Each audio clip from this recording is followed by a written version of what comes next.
सङ्काशं काश्यपेयं महाद्युतिं तमोरि सर्वपापघ्नं प्रणतोऽस्मि दिवाकरम्। ॐ ह्रां ह्रीं ह्रौं सः सूर्याय नमः। ॐ ह्रां ह्रीं ह्रौं सः सूर्याय नमः। जपाकुसुमसङ्काशं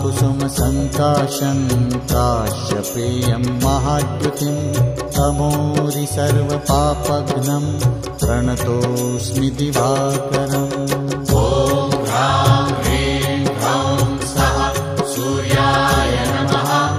ॐ ह्रां ह्रीं ह्रौं सः सूर्याय नमः। जपाकुसुमसङ्काशं काश्यपेयं महाद्युतिं तमोरि सर्वपापघ्नं प्रणतोऽस्मि दिवाकरम्।